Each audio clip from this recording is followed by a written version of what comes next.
Have you ever walked away from a conversation feeling confused, guilty, or small, but you can't quite explain why? Here's the uncomfortable truth. Some people are masters at controlling you without ever raising their voice. They don't need to threaten, they don't need to yell.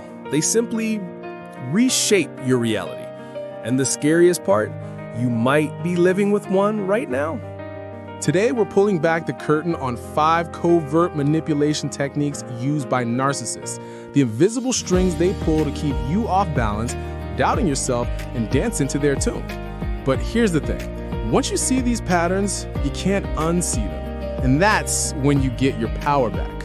Let's dive in. Number 1, the reality scrambler. Picture this. You remember a conversation clearly. You said you were uncomfortable with something. They agreed to change.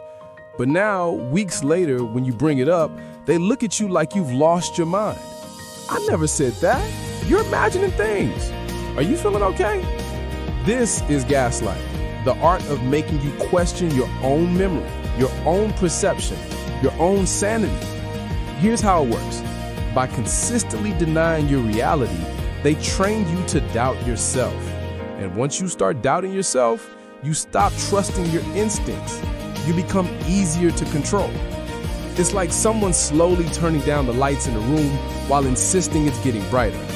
Eventually, you start wondering if your eyes are the problem. The insight? Gaslighting isn't about winning an argument. It's about making you dependent on their version of reality. Now, imagine you finally set a boundary. You say no to something that drains you.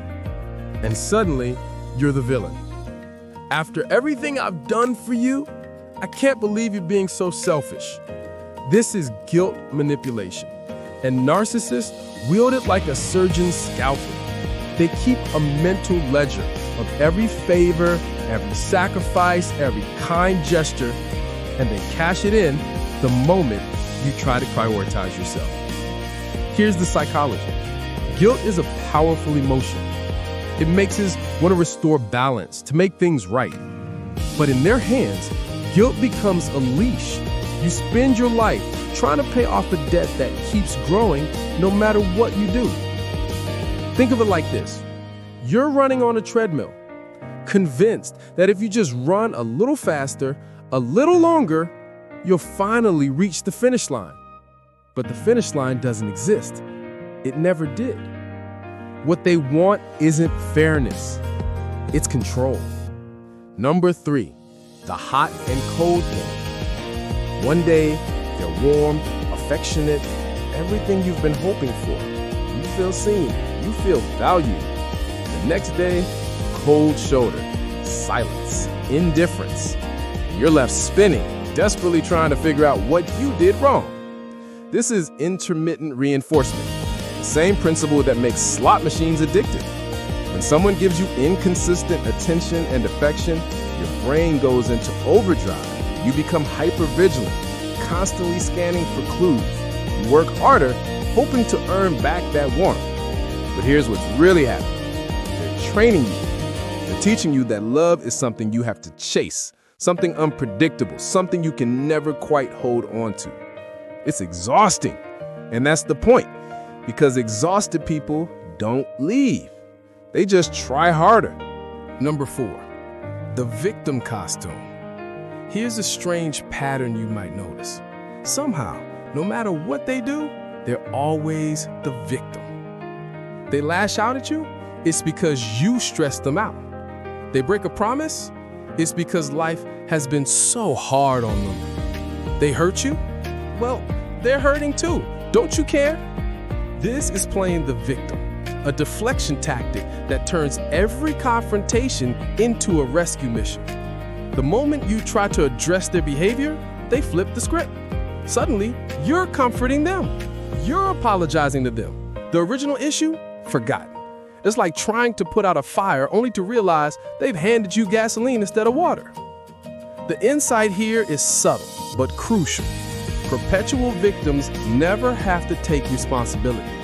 And if they never take responsibility, nothing ever changes. You're not in a relationship, you're in a loop.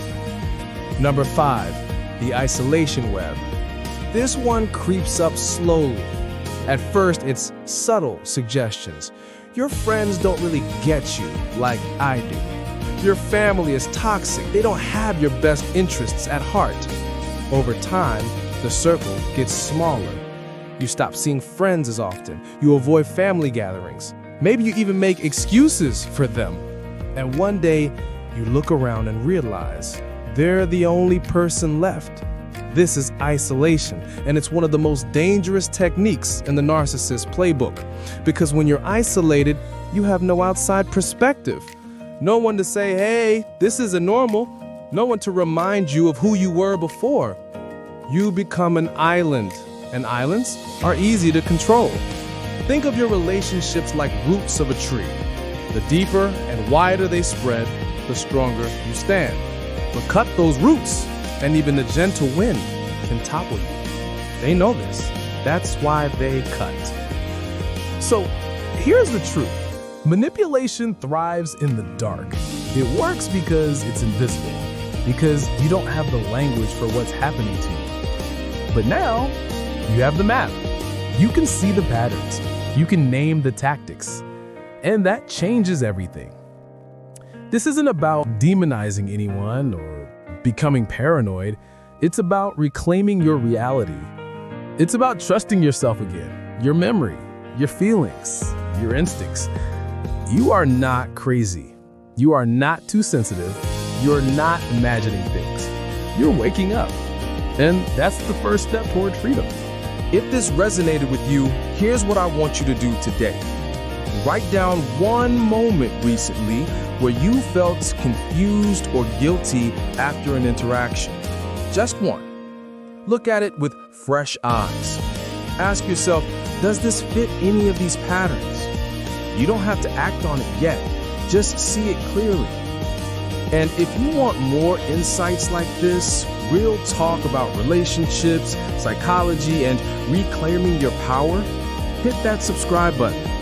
We're building a community of people who choose clarity over confusion. You deserve relationships that don't leave you questioning your sanity.